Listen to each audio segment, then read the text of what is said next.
What if your reality is not something that happens to you, but something that is being computed? Imagine that the universe isn't just a random collection of events, but a responsive, intelligent system that executes commands based on a specific set of rules. For centuries, humanity has sensed this truth, calling it prayer, magic, or the law of attraction. But in our modern world, we can describe it with a more precise metaphor: an algorithm. This book will show you that your life is the output of a program you are constantly running within the supercomputer of your mind. You are the programmer, and your beliefs, thoughts, and emotions are the code.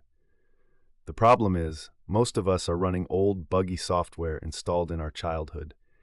This is your guide to uninstalling those limitations and writing a new, elegant algorithm to manifest the life of abundance you truly desire.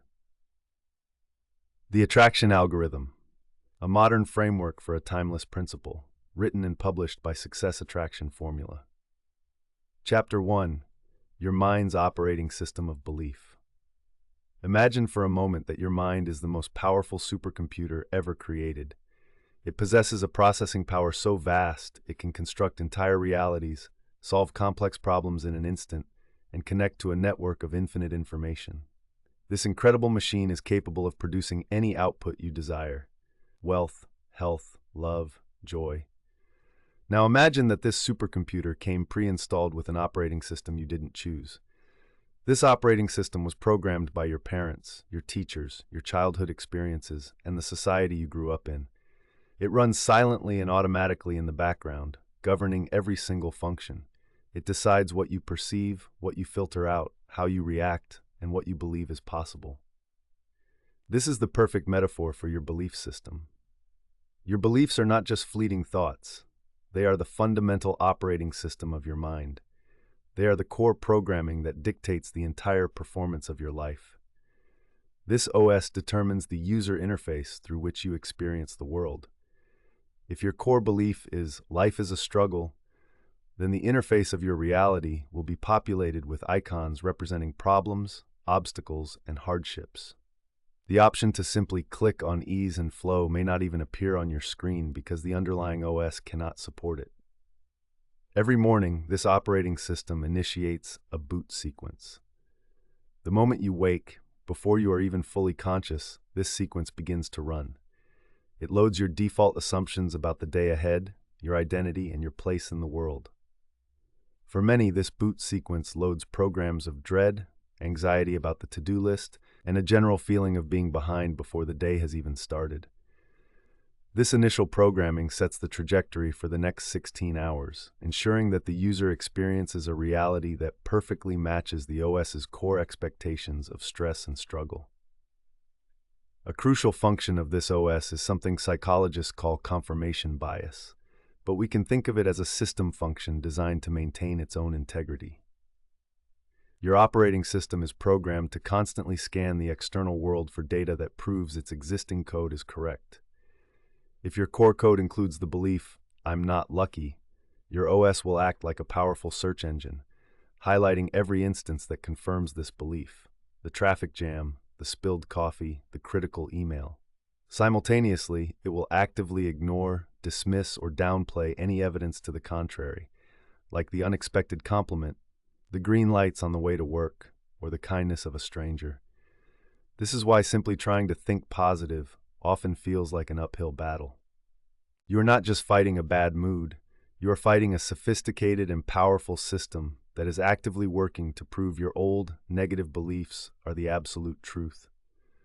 Most people go through their entire lives frustrated with their results, trying to force a different outcome without ever realizing that the problem lies in their foundational code.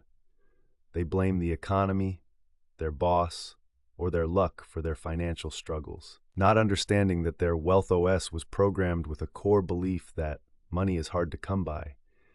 They wonder why they struggle with relationships, unaware that their love OS contains a line of code that says, "I am not worthy of deep connection." Much of this programming is what we might call a legacy system, code handed down through generations. Your beliefs about money are often not even your own. They are an inheritance from your parents, who inherited them from their parents. These beliefs were likely formed during times of economic hardship and were designed as a survival mechanism. This legacy code, while once useful, is now outdated and severely limits the performance of your modern, high-powered mind. You cannot run a program for abundant success on an operating system designed for barely getting by. The two are fundamentally incompatible. The program will either crash or fail to run altogether. This is why so many attempts at positive thinking fail. People try to install a new, powerful piece of software, an affirmation, or a new goal onto a corrupted, outdated operating system. It simply will not work. Another critical concept to understand is that of system permissions. Your OS sets clear permissions for what you are allowed to have, do, and become. You might consciously desire a certain level of success, but if your deep-seated OS has set your success permission level to average, you will find yourself unconsciously sabotaging any opportunity that threatens to push you beyond that limit. This is the root of self-sabotage. It is not a character flaw, it is a system function. The OS detects an action that violates its core permission settings and it deploys a program. Procrastination, self-doubt, picking a fight with a supportive partner, to bring you back to the familiar territory it is designed to operate in. The system is, in its own way, trying to protect you by keeping you safe from the unknown. The first and most crucial step in becoming a conscious creator of your reality is to stop focusing on the output and turn your attention to the system itself. You must become the chief technician of your own mind. Your primary task is not to struggle or hustle more in the external world, but to run a deep diagnostic on your internal world. This process begins with simple, neutral observation. For the next few days, see yourself as a system analyst. Your job is to watch the computer of your mind in action without judgment. When a financial challenge appears, what is the very first program that automatically launches? Is it the anxiety and worry program? Is it the blame and resentment application? Or is it a calm, solution-oriented process? When you see someone who is incredibly successful, what is your automatic, unfiltered reaction? Is it a feeling of inspiration and a thought of, if they can do it, so can I? Or is it the comparison and envy virus, which whispers, that's for other people, not for me? These automatic reactions are not random. They are the direct result of the core code in your operating system. Pay close attention to the language your mind uses. Phrases like I have to, I can't, I should, and it's impossible are all indicators of restrictive programming. They are the pop-up error messages generated by a limited belief system. You do not need to fight these thoughts or feel bad about them. For now, your only job is to notice them. This act of detached observation is profoundly powerful. The moment you consciously see the program, you are no longer operating from within the program. You have elevated your perspective from being the user, blindly clicking on the only available options, to being the programmer who can see the entire code. Create a mental log. Each time you catch one of these automatic programs running, simply make a note of it. Ah, there's the I'm not good enough subroutine again. Or, interesting, the there's never enough time script just launched. This awareness is the beginning of the great transfer of power from your unconscious programming back to your conscious self. For the first time, you are separating your true self, the conscious programmer, from the automatic unconscious program. You are realizing that you are not your beliefs. You are the one who has the power to observe them and ultimately to change them. This is the beginning of reclaiming your power. You cannot change a program you are not aware of. This initial stage is about bringing the unconscious code into the light of your conscious awareness. It is about understanding the fundamental rules that have been governing your reality up to this point. Only by seeing the existing operating system clearly can you identify the glitches, the bugs, and the outdated programming that has been holding you back. You are about to become the master programmer of your life. But first, you must understand the system you are working with. We've taken a look under the hood and seen the foundational operating system that runs our lives. But what happens when we run a deeper scan and find that this system is not just outdated, but infected? What do we do when we discover malicious files that are actively corrupting our data and causing critical errors in our pursuit of happiness and wealth. In the next chapter, we will identify and learn how to eliminate the most destructive malware ever coded into the human mind, the virus of scarcity. Remember to subscribe to Success Attraction Formula, give this video a like, and comment with your personal opinions or suggestions for channel development. Chapter 2. Deleting the malware of scarcity. The belief in not enough is the most destructive virus ever coded into the human mind. It is a piece of malware so insidious that most people don't even recognize it as a foreign program. They mistake it for reality itself. They call it being realistic, practical, or prudent. But make no mistake, the scarcity mindset is a malicious program designed to do one thing: limit your system's potential. Imagine a powerful computer that, unbeknownst to its user, has a virus running in the background. This virus secretly consumes 90% of the computer's processing power. The user tries to run a new program, but the computer is slow, laggy, and prone to crashing. The user blames the computer itself, thinking it's weak or defective, never realizing that a hidden program is stealing all its resources. This is exactly what the scarcity malware does to your mind. It runs constantly in the background of your thoughts, consuming your precious mental and emotional energy. It is the source of anxiety, worry, jealousy, and fear. The payload of this virus is devastating. It delivers chronic stress, which degrades your physical health. It damages relationships by fostering jealousy and a competitive worldview. It systematically dismantles your confidence and creativity, leaving you in a state of perpetually running on empty. This virus is incredibly contagious and is often installed in early childhood. To effectively remove it, it's helpful to trace its origin file. Take a moment to reflect on where your specific scarcity beliefs may have come from. Did you witness your parents in a constant state of financial worry, downloading their money scarcity file onto your young, impressionable mind? Did a teacher once criticize your creative work, installing a creativity scarcity virus that still whispers you're not talented enough? Did a painful breakup lead you to install a love scarcity program that insists you must protect your heart at all costs? Understanding that these beliefs were external installations, not inherent truths about who you are, is a critical step. It depersonalizes the problem and turns you from a victim of the virus into the empowered technician who is about to remove it. A particularly sneaky aspect of this malware is its ability to camouflage itself as a virtue. The scarcity virus knows that if it appears as a monstrous limitation, you will try to delete it. So it disguises itself. The money scarcity program might camouflage itself as humility or not being materialistic, making you feel virtuous for rejecting wealth. The opportunity scarcity program might disguise itself as being cautious, preventing you from ever taking the calculated risks necessary for growth.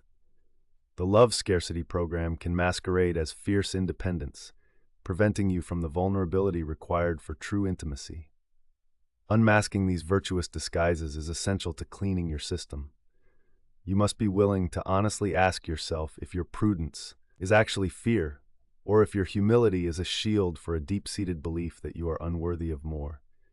Just like a computer virus, scarcity malware has several distinct signatures or variants. The time scarcity variant constantly tells you there's never enough time. The money scarcity variant whispers you can't afford that. The opportunity scarcity variant insists that all the good ideas are taken and that for you to win, someone else must lose. Other variants are just as damaging, like health scarcity, which promotes the belief that vibrant health is fragile and destined to decline, or creativity scarcity, which convinces you that you are not an imaginative person and that your ideas have no value. The first step to removing this malware is to run a system-wide scan. You must become vigilant at detecting these thought patterns and their physical symptoms. The knot in your stomach when you think about bills, the tension in your shoulders when you feel pressed for time. The removal process is similar to how antivirus software works. First, you detect the threat. Then you quarantine it. Finally, you delete it and replace it with clean code. Let's say you're thinking about starting a new business, and the thought immediately pops into your head. It's too risky. 90% of businesses fail. This is a classic signature of the scarcity malware. The old you would have accepted this thought as truth and given up on the idea. The new you, the conscious programmer, immediately detects it. The second step is to quarantine the thought. This means you create a mental sandbox where you can examine the thought without letting it affect your main system. You separate yourself from it and label it for what it is. You can say to yourself, I recognize this. This is the opportunity scarcity virus running its fear program. By labeling it, you remove its power. You see it not as an objective truth, but as a piece of faulty, external code. You can then interrogate the thought within the sandbox. Is it absolutely 100% true that my business must fail? Where did I download this belief from? What is the cost of letting this program run my life for another 5 years? Who benefits from me staying small? This analytical process dissolves the thought's authority. The third and final step is to delete and replace it. This is more than just a single thought. It's a full system update. You are installing an abundance patch in its place. In this example, you could replace the fear-based thought with an abundance-based one, such as, there is a world full of people who need what I have to offer, and I am being guided to success. Or, I am fully capable of creating a thriving and successful business. This process of detect, quarantine, and replace is your primary tool for cleaning your mental operating system. It will require persistence. This malware has been running for a long time, and it will try to reinstall itself. But every time you consciously catch it and replace it, you weaken its hold. You are forging a new neural pathway in your brain. The more you run the new, abundance-based program, the stronger that pathway becomes, and the old scarcity-based pathway begins to wither from disuse.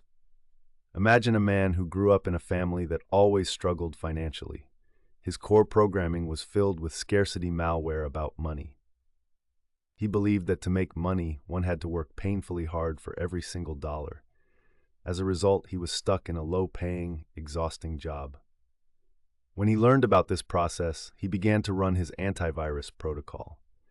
Whenever he caught himself thinking, it's so hard to make money, he would stop, detect, say to himself, that's my father's old programming, the scarcity virus, quarantine, and then consciously install a new belief. Money flows to me easily and abundantly from multiple sources. Replace. At first, it felt like a lie, but he persisted. This new thought began to open his mind. He started noticing opportunities he had been blind to before. He got an idea for a side business based on a hobby he loved. Because he was no longer running the work must be painful program, he allowed himself to pursue it with joy. Within a year, his side business was so successful that he quit his old job. He didn't just change his thoughts, he deleted the malware that was preventing his success. Cleaning your system of this malware is a liberating process. It frees up immense amounts of mental and emotional energy that were previously wasted on worry and fear. Your system begins to run faster, smoother, and more efficiently. You feel lighter, more optimistic, and more powerful. With your system now cleaned of the most damaging malware, you have a fresh, powerful, and responsive machine at your command. But a clean computer with no instructions does nothing. It awaits your command. You have cleared the space, but now you must fill it with a clear and precise directive. How do you give the universe the exact input needed to generate the specific results you desire, avoiding the vague errors of the past? In the next chapter, we will master the art of defining your desired outcome, turning fuzzy wishes into crystal clear commands. Remember to subscribe to Success Attraction Formula. Give this video a like and comment with your personal opinions or suggestions for channel development. Chapter 3. Input. Defining your desired outcome. Have you ever tried to give a computer a vague command? Imagine sitting at your keyboard and typing, "Do something cool," or "Make me happy," and then hitting enter. What would the computer do? It would return an error message. It would be paralyzed by the lack of specific instructions. The command is too broad, too undefined to be executed. Yet, this is precisely how most people try to command the supercomputer of the universe. They send out vague, undefined desires like, I want to be rich, I want to be successful, or I want to find love. And then they wonder why their lives don't change. The universe, like a computer, is not a mind reader. It is a faithful executor of commands. It responds to clarity and precision. The quality of your output is determined without exception by the quality of your input. Vague input will always result in vague, unsatisfying, or non-existent output. This is the step in the attraction algorithm where so many people stumble. They have done the important work of cleaning their system of malware, but when it comes to telling the system what to create, their instructions are hopelessly fuzzy. Clarity is the engine of creation. Without it, you are simply spinning your wheels. Before you can effectively input a new command, it is wise to first clear the input tray of any old, lingering, or contradictory requests. Many of us are sending out a noisy, chaotic jumble of signals to the universe. We might be holding on to a desire for a high-powered corporate job to please our parents, while simultaneously wishing for the peaceful life of a writer in the countryside. We might ask for a loving relationship while still harboring a desire for the unattached freedom of single life. These conflicting inputs cancel each other out, creating stagnation. Take some time to honestly review the desires you have been holding. Which ones are truly yours? Which ones are based on societal expectations or the desires of others? Consciously release the ones that no longer serve your authentic self. This act of clearing the input tray silences the noise and allows the signal of your true desire to be transmitted with unwavering clarity. Many people also hesitate to be specific because they are afraid of asking for the wrong thing or limiting their options. They think, if I ask for a specific job, maybe I'll miss out on an even better one. This fear is a misunderstanding of how the algorithm works. Providing a specific input is not about restricting the universe. It is about giving it a clear target to aim for. Think of it as creating a vector, a direction with magnitude. A vague desire has no vector, leaving you adrift. A clear desire creates a powerful vector that begins to pull you forward into a better reality, even if the final destination has wonderful surprises you couldn't have predicted.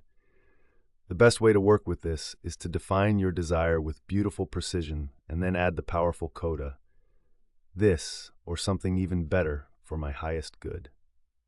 This honors your clarity while also giving the universe creative license to deliver a miracle that exceeds your own imagination. I want to be rich is not a command, it is a wish. What does rich even mean? Without a precise definition, the universe has no blueprint to work from. To create a powerful, executable command, your input must be defined with multisensory detail. You must move beyond simple words and begin to define the parameters of your desired outcome using the language of your 5 senses, and most importantly, your emotions. This is the process of turning a vague wish into a tangible, virtual reality within your mind. Let's work through an example. Instead of the vague input, I want a new house, we are going to define the specific parameters of the program we want to run. Begin by closing your eyes and activating your imagination, the user interface for this supercomputer. What does this house look like? See it in your mind's eye with the clarity of a high-definition movie. Now, let's add the other senses. What does it sound like, smell like, feel like? Most importantly, how do you feel in this house? This emotional parameter, the why behind your desire, is the most critical part of your input. The universe doesn't respond to the picture of the house. It responds to the emotional frequency of peace, joy, and security that you are broadcasting. The feeling is the signal. A powerful way to consolidate this input is through a technique called scripting. This involves writing a journal entry as if you are your future self, already living your desired reality. Don't just describe the house, describe the conversations you have in it, the compliments you receive on it, the solutions that arise because of it. Write with such intense emotion that you bring yourself to tears of joy. You would write in the present tense about a day in your new life. For example, I am so grateful as I write this from the beautiful sunroom of my new home. I woke up this morning to the sound of birds singing in the oak tree outside my bedroom window. The smell of fresh coffee is filling the kitchen, and I feel such a profound sense of peace and security here. Later today, we're having friends over for a barbecue in the backyard. This practice of scripting combines all the sensory details and emotions into a coherent story, creating an incredibly clear and powerful input for the universe to work with. A woman who applied this principle wanted to manifest a new car. For years, her input was simply, "I need a better car." Nothing changed. Her old car kept breaking down. When she learned about the power of precise input, she changed her approach. She spent 15 minutes every day defining her parameters. She decided on the exact make, model, and even the color, a deep metallic blue. She would sit in silence and imagine the feeling of her hands on the smooth leather steering wheel. She would imagine the new car smell. She would hear the sound of her favorite music playing through the premium sound system. She would visualize herself driving along a beautiful coastal road, window down, feeling a profound sense of freedom and joy. She was no longer just wishing. She was running a detailed multisensory simulation of her desired reality. 2 months later, her company announced a surprise new bonus program for top performers. The amount of her bonus was almost the exact price of the car she had been simulating in her mind. She had given the universe such a clear, precise blueprint that it found the most efficient and surprising path to deliver it to her. This is the work you must now do. Take your vague desires and transform them into precise, executable commands. Write them down in detail. Create a vision board with specific images that evoke the feelings you want to experience. Spend time each day not just thinking about what you want, but virtually living in the reality of it through your imagination. This is not daydreaming. It is programming. It is the essential step of providing clear, unambiguous input to the most powerful creative force in the universe. You have cleaned your system of the old malware. Now you are providing it with a clear, detailed, and emotionally charged input of what you want to create. But how do we translate this detailed blueprint into a formal language, a set of instructions that the system can read and execute flawlessly? You need to write the program itself. In the next chapter, we will learn how to become a master coder, writing the elegant, powerful, and effective code of your intention. Remember to subscribe to Success Attraction Formula, give this video a like, and comment with your personal opinions or suggestions for channel development. Chapter 4. Writing the Code of Your Intention. An architect stands before a vacant plot of land, but in their mind they see a towering, magnificent skyscraper. This grand vision, however, remains a private dream until they translate it into a specific language, the language of blueprints. They must draw precise lines, calculate exact measurements, and write detailed specifications. Each line on the blueprint is a command, a piece of code that instructs the builders on exactly what to create. A single, well-drawn line on paper can eventually become 1,000 tons of steel and glass in the real world. This is the power of translating a vision into a formal code. In the same way, the detailed multisensory desire you defined in the last chapter is your vision.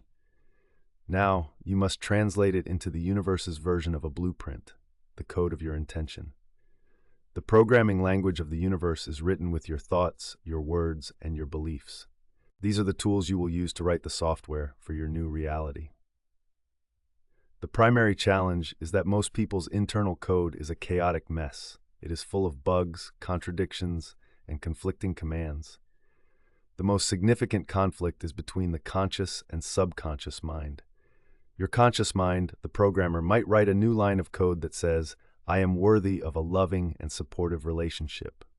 However, your subconscious mind, where the deep-seated operating system is stored, might be running a powerful, decades-old program from a painful childhood experience that says, "I am unlovable and will always be abandoned."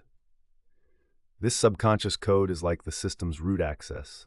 It has a higher authority because it's been running longer and is more deeply embedded. This is why you can't just think a positive thought once and expect your life to change.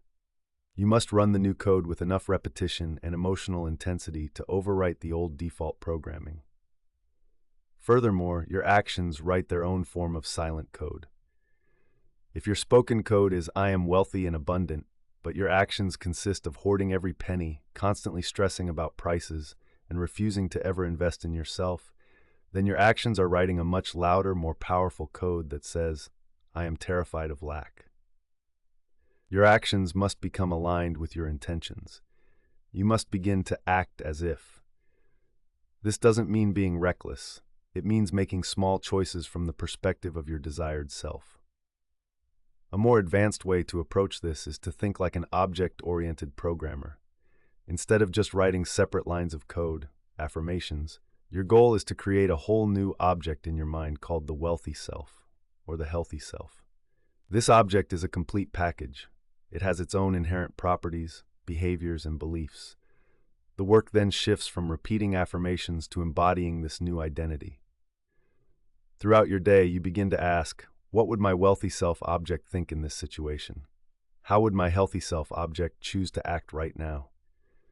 This shifts the process from a disconnected activity into a fully integrated way of being, a concept we will explore more deeply later on.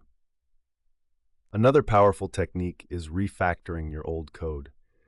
In programming, refactoring means restructuring existing code to improve its efficiency without changing its external behavior.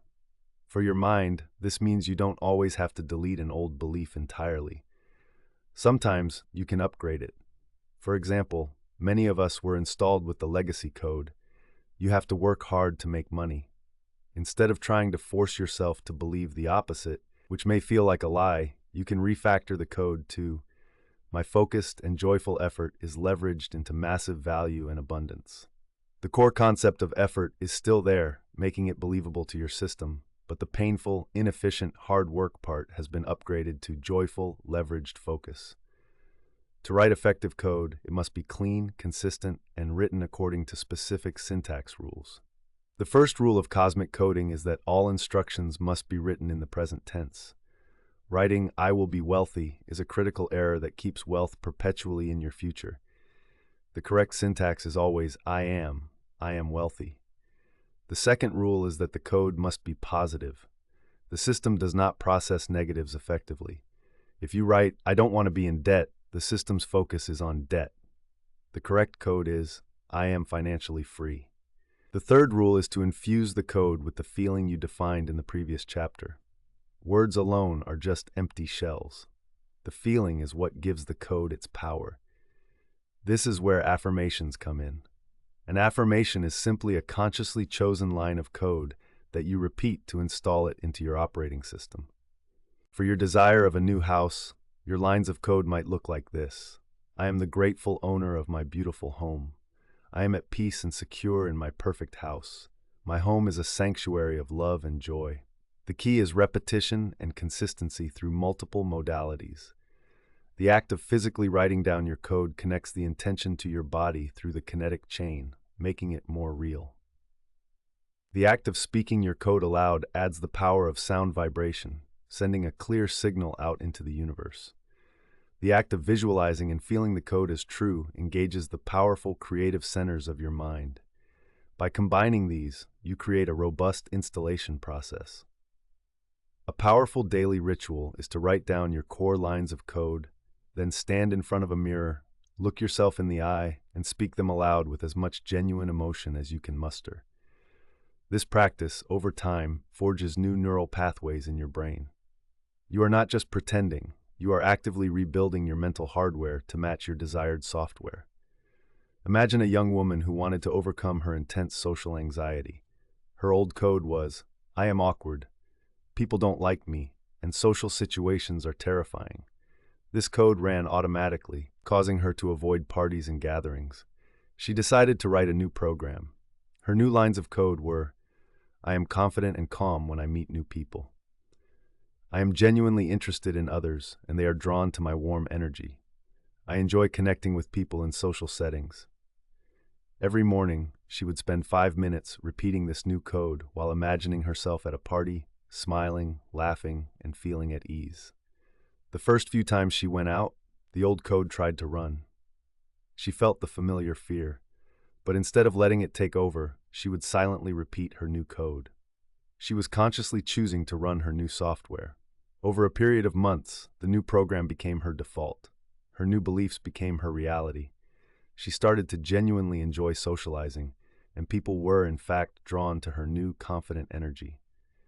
She had successfully rewritten a core part of her operating system. You are now the architect and the coder.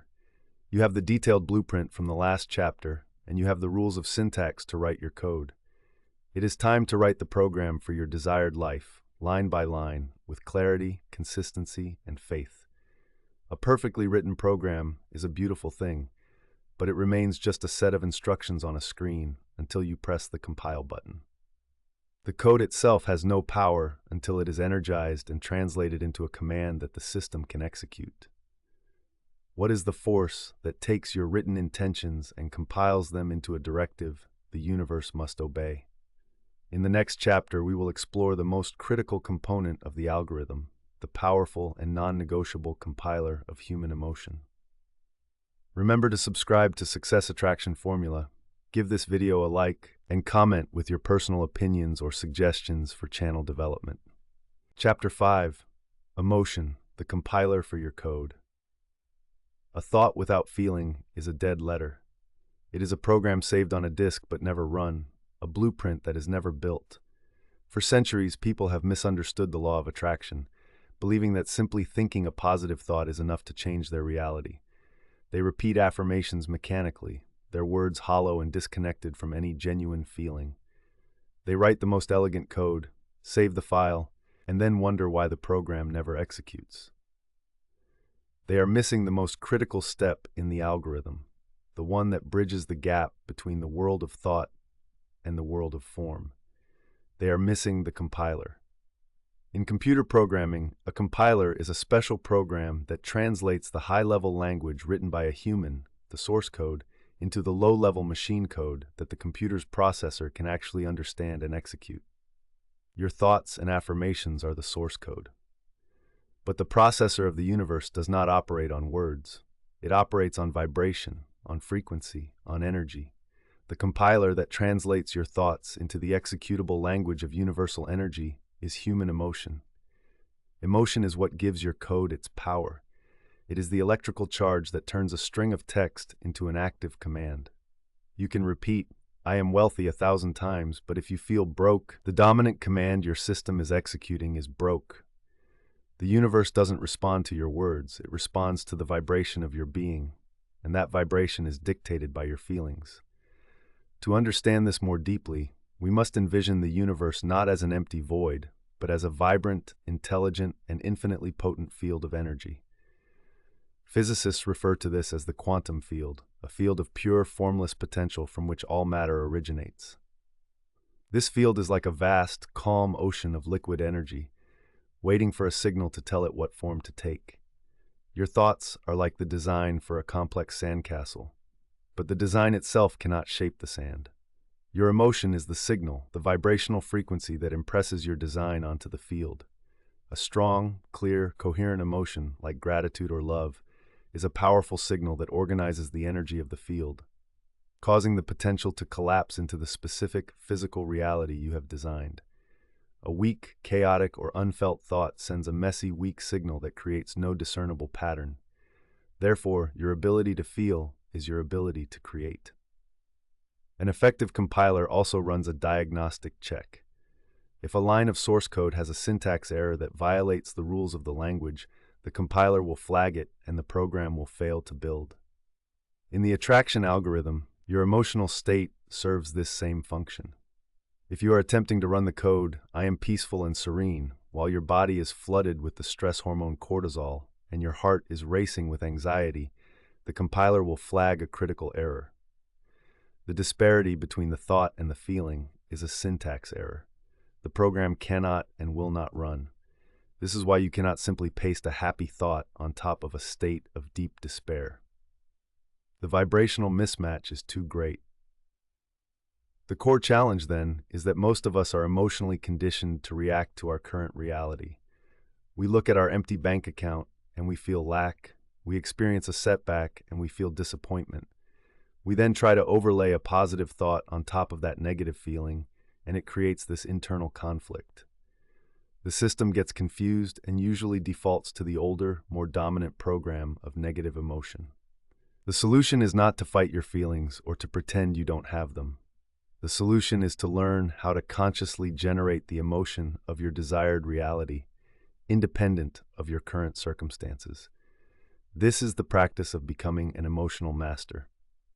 Before you can effectively generate a high-frequency emotion like joy or gratitude, you must first learn how to neutralize a powerful negative state. It is nearly impossible to make the quantum leap from despair to joy. The vibrational gap is too wide. The first step is to reach for neutrality. When you find yourself in a state of intense worry or anger, your first job is to simply reboot the emotional processor. You can do this by closing your eyes and focusing solely on your breath.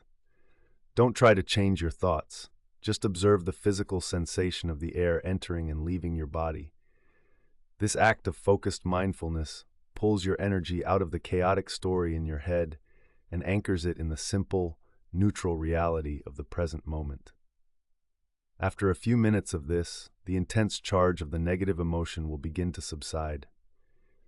You have not solved the problem, but you have brought your system back to a neutral, stable baseline. From this place of calm neutrality, the journey to a positive emotion is much shorter and easier.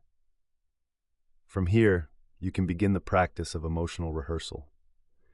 This is the art of choosing your vibrational frequency rather than letting your environment choose it for you. It begins with understanding that a feeling is a physical sensation in your body. Joy has a physical feeling. Gratitude has a physical feeling. Abundance has a physical feeling. Your work is to become so familiar with the feeling of your wish fulfilled that it becomes your dominant emotional state. Think of a great actor preparing for a role. If they are to play a triumphant king, they do not just memorize the lines. They spend weeks embodying the character. They walk, talk, and carry themselves like a king until the feeling of royalty is second nature. You must do the same for the role of your desired self. To do this, you can find an emotional anchor. An anchor is any stimulus, a memory, a piece of music, a scent, a photograph, that reliably triggers a specific emotional state within you. If your goal is to manifest a reality filled with joy, find a song that never fails to make you feel ecstatically happy. If you desire a state of profound peace, recall a specific memory of a time you felt completely serene and safe. This anchor is your tool for compiling your code. Once you have identified your anchor, the process is simple but profound. First, you review your code, the affirmations and the detailed mental movie of your desired outcome that you created in the previous chapters. Then you activate your emotional anchor. You play the song, you immerse yourself in the memory, and you allow the target emotion to flood your body. Once you are in that peak emotional state, you run the program. You speak your affirmation, you visualize your outcome, and you fuse the code with the powerful feeling you have generated. You are no longer just thinking about your new house. You are feeling the profound peace of being there right now. You are not just hoping for a successful business. You are feeling the exhilarating pride of its success in every cell of your being. Consider the story of an athlete recovering from a serious injury. Her code was, "I am healed, strong, and performing at my peak." But her physical reality was pain and limitation, and her emotions were dominated by fear and frustration. Her affirmations felt empty, constantly returning a syntax error from her emotional compiler. Her coach, understanding this principle, gave her a new strategy. He had her first neutralize her fear through breathing exercises. Then he told her to stop focusing on the injury and instead to spend 30 minutes every day watching videos of her greatest performances. He had her listen to the music that used to play in the locker room before a big win. He guided her to relive the moment she won her first championship, to feel the weight of the medal, to hear the roar of the crowd, to re-experience the overwhelming feeling of triumph. Once she was saturated in that victorious emotion, he had her close her eyes and visualize her body healing perfectly, seeing herself running and competing, all while holding on to that peak feeling. She was compiling her code for health with the emotion of victory. Her recovery accelerated at a rate that amazed her doctors. She was giving her body and the universe a powerful, emotionally charged command that overwhelmed the signal of her current reality. This is the work. It requires you to be disciplined in the management of your emotional state. It asks you to stop using your current reality as the excuse for how you feel, and to start using your feelings as the cause for your future reality. You are writing the code and then breathing life into it, transforming it from a static instruction into a living, breathing, dynamic command that the universe cannot ignore. You've now written your code and compiled it with the undeniable power of emotion, sending a clear, energized command to the universe. You have officially hit the execute button. Now comes the part that tests the faith of every programmer of reality, the wait for the program to run. What do you do in the space between sending the command and seeing the result? How do you hold the vision without interfering with the process? In the next chapter, we will master the delicate and powerful art of running your program in the background, the crucial algorithm of faith and surrender. Remember to subscribe to Success Attraction Formula, give this video a like, and comment with your personal opinions or suggestions for channel development. Chapter 6. Running the program in the background. Imagine you are a software developer who has just finished writing 1,000,000 lines of code for a complex and beautiful new program. You've compiled it, checked for errors, and with a feeling of joyful expectation, you hit the run command. The computer begins to process the command. A small icon appears on the screen, indicating that the program is now executing. Now what do? Do you panic every 2 seconds, convinced that it's not working? Do you unplug the computer and plug it back in, hoping to speed it up? Do you try to rewrite the code while it is in the middle of executing? Of course not. To do so would be to corrupt the entire process, guaranteeing a system crash. The wise programmer does the opposite. They trust the machine. They understand that a complex program takes time to execute. They turn their attention to other tasks, confident that the processor is doing its job and that the program is running perfectly in the background. This is the most misunderstood and poorly executed phase of the attraction algorithm. After writing their code, defining the intention, and compiling it with emotion, most people immediately begin to sabotage the process through impatience and doubt. They are constantly digging up the seed to see if it's growing, and in doing so, they kill it. Running your program in the background is the art of letting go. It is the conscious act of releasing your attachment to the outcome and trusting that the master processor of the universe is handling the execution flawlessly. To truly grasp this, let's evolve our metaphor. Think of the universe as a vast, powerful, and infinitely capable cloud server. Your mind is your personal computer. When you write and compile your code, you are preparing a file for upload. The moment of peak emotion is when you hit upload. The file is sent from your local machine to the universal server, which has infinitely more processing power than you do. Once the upload is complete, your job is done. The server takes over the execution. Trying to micromanage, worry, or doubt after this point is like trying to control the server farm at Google from your laptop. It's not only impossible, it's counterproductive. Your frantic energy can corrupt the file that's already on the server. Your role now is to keep your own system clean, free of viruses, and ready to download the result when the server sends it back to you. This period of waiting is best understood as a necessary incubation period. A seed, after being planted, requires a period of darkness and stillness in the soil. This darkness is not a sign of failure. It is the essential environment for germination. Life is gathering its forces, unseen beneath the surface. Your desires are the same. They require an incubation period in the unseen realm of energy, while the universe orchestrates the people, resources, and events necessary for its physical birth. To constantly poke and prod with worry is to disrupt this delicate, sacred process. The primary challenge in this phase is that our minds are trained to look for immediate evidence.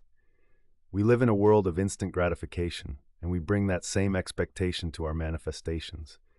When the result doesn't appear in a day or a week, the old operating system, with its malware of scarcity and doubt, begins to run its fear programs. "It's not working," it whispers. "This was a silly idea. You're just fooling yourself." This is the moment where you must become the master of your own system. You must learn to trust the program you have written. Trust is not a passive state of lazy waiting. It is an active and vibrant state of faithful expectation. It is a deep inner knowing that the execution is in progress, even if the screen of your physical reality has not yet refreshed to show you the final output. The universe operates on its own timeline, often called divine timing. What appears to you as a delay may be the universe orchestrating a complex series of events in the background. Perhaps the person you need to meet for your business to succeed is currently on the other side of the world and needs to finish their own project before your paths can cross. Perhaps you need to learn one final lesson in your current job before you are fully prepared for the new career you have asked for. Your impatience and doubt will not speed up this divine timing. They will only interfere with it by introducing the chaotic energy of resistance into the algorithm. So, how do you practice this active trust? You do it by turning your focus away from the outcome and onto your present moment alignment. Your only job after you hit run is to continue feeling the emotions of your wish fulfilled as often as possible. You have compiled the code with joy. Now your job is to continue being joyful. You have compiled the code with peace. Your job is to continue cultivating peace. You are not waiting for the manifestation to bring you the feeling. You are using the feeling to guide the manifestation home. It is also crucial to look for what can be called processing signals. Just as a computer might show a blinking light or a spinning icon to let you know it's working, the universe will send you small signs and synchronicities to reassure you that your program is running. You might suddenly start hearing the name of the company you want to work for everywhere you go. You might be looking for a new home and suddenly see a recurring number sequence that has personal meaning to you. You might get an intuitive nudge to call an old friend, and that friend happens to have the exact piece of information you need. These are not coincidences. These are processing signals from the system, winks from the universe letting you know, I've received your command and I'm on it. A powerful practice is to keep a signal journal. Every time one of these small, meaningful events occurs, write it down. This builds a mountain of evidence for your logical mind, making it easier to trust and let go. Consider an entrepreneur who used the algorithm to manifest a large investment for her startup. After she defined her input, wrote her code, I am so grateful for the perfect investor who is aligned with my vision and enthusiastically funds my company, and compiled it with the intense emotion of success and relief, she entered the running in the background phase. For the first week, she was a nervous wreck, checking her email every 5 minutes, her doubt and anxiety corrupting her signal. Then, she remembered the principle of trust. She consciously decided to let go. She told the universe, I trust you to handle this, and she turned her full attention to what she could control, improving her product and serving her existing customers with passion. She decided to act as if the funding were already secured. How would she act? She would be calm, confident, and focused on building the best company possible. A month went by. One day, while working on her product, she received an email not from an investor, but from a former professor who had seen an article about her company. He said he was impressed and wanted to introduce her to an alumnus who was now a major venture capitalist. That introduction led to the perfect investment. The universe was running her program the entire time, but it needed her to get out of the way, to stop interfering with the process so it could line up the perfect connection on its own timeline. You have sent a clear and powerful command. Now, trust the system. Let your program run in the background. Focus on your alignment, watch for the signals, and know that a force far greater than your conscious mind is orchestrating a beautiful result. But even the best-run programs can sometimes encounter unexpected error messages. What happens when, in the middle of this peaceful state of trust, a wave of fear or a significant setback appears on your screen, threatening to crash the entire system? In the next chapter, we will become expert troubleshooters, learning how to debug the inevitable and powerful bugs of fear and doubt. Remember to subscribe to Success Attraction Formula, give this video a like, and comment with your personal opinions or suggestions for channel development. Chapter 7. Debugging the Bugs of Fear and Doubt. In the history of every great technological achievement, from the first moon landing to the launch of the internet, there is a hidden story of relentless debugging. No complex program ever runs perfectly the first time. Glitches appear, errors are flagged, and unexpected problems arise. The success of the mission never depends on the absence of bugs, but on the skill and mindset of the programmers to identify, isolate, and resolve those bugs under pressure. The same is true for the program of your life. After you have sent your powerful intention out into the universe and are running it in the background with trust, you will inevitably encounter bugs. These bugs appear in the form of fear, waves of doubt, negative comments from others, or unexpected external setbacks. This is by far the point in the algorithm where most people give up. They interpret the bug as a sign that the program is a failure. They hit the cancel button and revert to their old familiar, limited reality, not realizing that the bug was not a stop sign, but a critical part of the process. A master programmer of reality does not fear a bug. They welcome it. They understand that a bug is simply a piece of old, conflicting code from their underlying operating system that has been flushed out into the open by the power of their new intention. The new, high-frequency program is so powerful that it is forcing the lower-frequency beliefs to the surface to be dealt with once and for all. This is often called a final test from the universe. It is the system's way of asking, are you sure this is what you want? Are you ready to release the old program that conflicts with this new reality? Your ability to calmly and consciously debug these errors is what separates a novice from a master manifester. The source of many of these bugs can be personified as the ego, that part of our mind which acts as the vigilant system administrator of our old familiar OS. The ego's prime directive is survival, and for the ego, survival means predictability and safety. It equates the unknown with danger. When you begin to install a major life upgrade, a program for massive success, deep love, or vibrant health, the ego perceives this as a threat to the stable, known system it has been managing your whole life. In an attempt to protect you, it will deploy its most powerful bug-generating programs: fear of failure, fear of judgment, and even fear of success. It will search its memory banks for every past failure and present it as evidence that your new program is doomed. Seeing these bugs not as personal weaknesses, but as predictable functions of a well-meaning but outdated security system is the key to debugging them without panic. You don't get angry at a firewall for doing its job. You simply update its security protocols to allow the new desired program to run. The core challenge is that these bugs feel incredibly real. When you are manifesting financial abundance and you suddenly receive an unexpected bill for a large amount, the fear that floods your body feels like an absolute truth.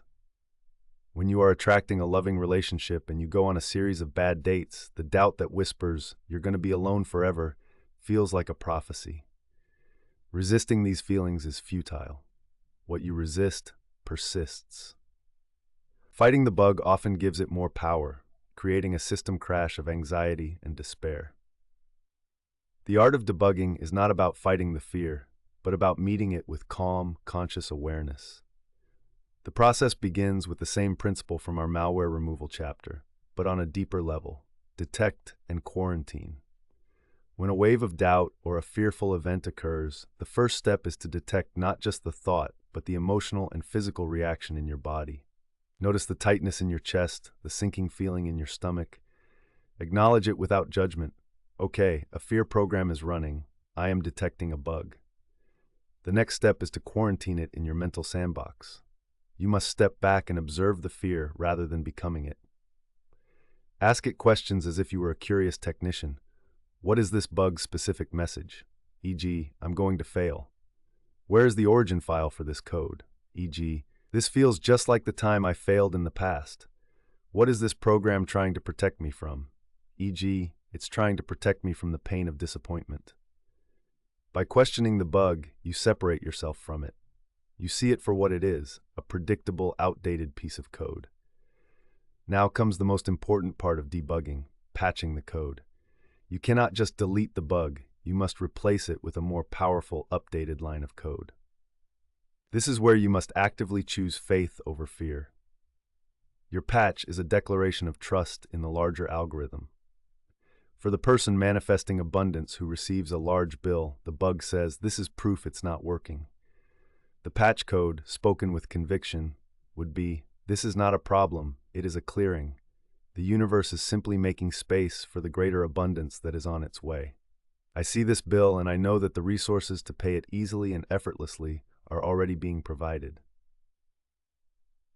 This patch does not deny the existence of the bill, but it reframes its meaning entirely, transforming it from a symbol of lack into a symbol of impending flow. Consider a writer who was running a program to get her first book published. She sent her manuscript to dozens of agents, and for months, she heard nothing but silence, punctuated by a few rejections. The doubt bug began to run rampant. "Your writing isn't good enough," it screamed. "You should just give up." She felt her dream crashing. Instead of giving up, she decided to debug the process. She detected the fear and disappointment. She quarantined it, acknowledging that this was the old "I'm not worthy" program from her childhood OS. Then, she wrote her patch. She looked at the rejection letters and said aloud, "This is not a rejection of me. This is the universe filtering out the agents who are not the perfect match for this project. Every no is simply clearing the path for the perfect, enthusiastic yes." She held on to this belief with unwavering faith. 2 weeks later, she received an email from a small, independent publisher she had almost forgotten she had contacted. They had fallen in love with her manuscript and wanted to offer her a contract. The rejections were not a sign of failure. They were a necessary part of the algorithm guiding her to the exact right outcome. Debugging is a testament to your commitment. It is your chance to prove to yourself and to the universe that you are no longer a slave to your old programming. Each bug you successfully patch strengthens your new program and accelerates its execution. You become more resilient, more powerful, and more certain of your ability to create. Your code is now clean, compiled, and debugged. You have run the program with faith and navigated the challenges. The progress bar is at 100%. The system has finished processing your command. What happens next? How do you prepare yourself to accept the final result? In our final main chapter, we will explore the glorious moment of output and learn the skill of receiving your manifested reality. Remember to subscribe to Success Attraction Formula. Give this video a like and comment with your personal opinions or suggestions for channel development. Chapter 8. Output. Receiving your manifested reality. Have you ever meticulously planned a trip, booked the tickets, packed your bags, and arrived at a beautiful destination, only to spend the entire time checking work emails, worrying about problems back home, and failing to actually experience the vacation you worked so hard to create? This is a surprisingly common human experience. We can be brilliant at the planning and execution, but terrible at the art of simply receiving and enjoying the result. In the attraction algorithm, this is the final crucial step, the output. After you have identified your operating system, deleted the malware, written your code, compiled it with emotion, run it with faith, and debugged the errors, the system will inevitably produce a result. The program will execute, and the output will be delivered to the screen of your life. The question is, will you be there to accept it? This final phase presents two common challenges: failure to recognize the output and a feeling of unworthiness that leads to rejecting it. The universe is infinitely creative, and its delivery mechanisms are often far more ingenious than we can imagine. The output rarely arrives in the exact manner we expect. You run a program for more financial abundance, and you expect a lottery win or a raise. But the output might arrive as a brilliant, unexpected business idea that pops into your head in the shower. It might arrive as an offer from a friend to become a partner in their growing company. It might even arrive as a challenging situation that forces you to develop a new, highly profitable skill. If your eyes are fixated on only one possible delivery method, you will fail to recognize the package when it arrives at your door. The programmer who insists the output must look a certain way is destined for disappointment. The master programmer is open and flexible, knowing that the what, the feeling and essence of the desire, is their job, and the how is the job of the universe. The second and perhaps more profound challenge is unworthiness. The output arrives, clear as day, and a deep-seated program from our old OS whispers, "You don't deserve this. This is too good to be true. Who are you to have this kind of success?" This is the final self-sabotage mechanism. the last line of defense of the old operating system. It is a bug that can cause us to reject the very thing we have spent so much energy creating. We see this in lottery winners who lose all their money, in people who finally find a loving relationship only to push their partner away, and in artists who, on the verge of success, suddenly quit. Their permission level for receiving good was set too low, and when the output exceeded that level, the system defaulted to self-destruction to return to its familiar, safe state. The final skill you must master, therefore, is the art of gracious acceptance. Receiving is not a passive act, it is an active, conscious choice. It is the skill of saying thank you to the universe and truly letting the good in. It is about expanding your capacity to hold blessings. This, like everything else, is a practice. It starts small. When someone gives you a compliment, instead of deflecting it, you take a breath, look them in the eye, and say, "Thank you. I really appreciate that." You consciously let the positive energy land. When a friend offers to buy you a coffee, you accept with a simple, heartfelt thanks, allowing them the joy of giving and yourself the practice of receiving. Consider a man who ran a program to manifest $10,000 for a down payment on a house. He performed every step of the algorithm with dedication. A month later, nothing had seemingly happened. Then his elderly uncle, who was moving into a retirement home, asked him for help cleaning out his dusty, cluttered garage. His first thought was that this was an annoying chore, a distraction from his goal. But he had learned the lesson of being open to the output. He agreed to help without complaint. While sorting through piles of old boxes, he stumbled upon a collection of vintage comic books he remembered from his childhood. He felt a nostalgic spark, but thought little of it. A few days later, a coincidental news article about the rising value of collectible comics appeared in his social media feed. Instead of dismissing it, he acted on the nudge. He took the comics to an appraiser and was stunned to discover the collection was valued at over $12,000. The universe had delivered the output, but it was wrapped in the packaging of a dusty chore and a coincidental article. Had he been closed off, had he complained about the work, had he ignored the nudge, he would have missed the package entirely. He had to be willing to receive the task to get to the treasure. Receiving your manifested reality is the completion of the feedback loop. When you accept the output with genuine gratitude, you send a powerful message back to the system. Command received. The program was a success. I am ready for more. This act of grateful receiving recalibrates your entire operating system to a new, higher baseline. What once seemed like a miraculous manifestation now becomes your new normal. This is how you build momentum. This is how you go from manifesting small things to creating an entire life by design. The attraction algorithm is not a one-time trick to get something you want. It is a new way of living.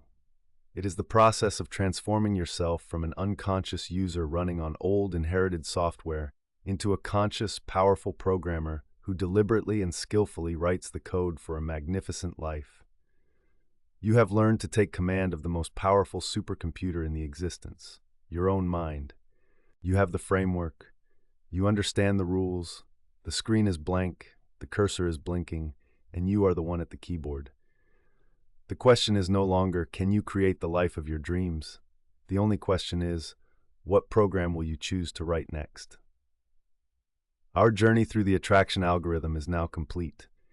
We began by understanding that our beliefs are our mind's operating system, a powerful program running in the background of our lives. We then learned how to become technicians of our own minds, deleting the scarcity malware and inputting clear and precise commands for what we truly desire. We discovered how to write the code of our intentions, how to compile it with the power of emotion, and how to run it with trust. We learned to debug the inevitable errors of fear and doubt, and finally, how to graciously receive the output.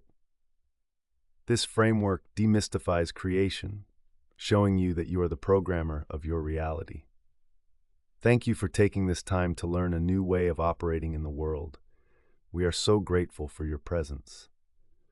To continue your journey, remember to like this video, comment with the new program you intend to write for your life, and subscribe to Success Attraction Formula.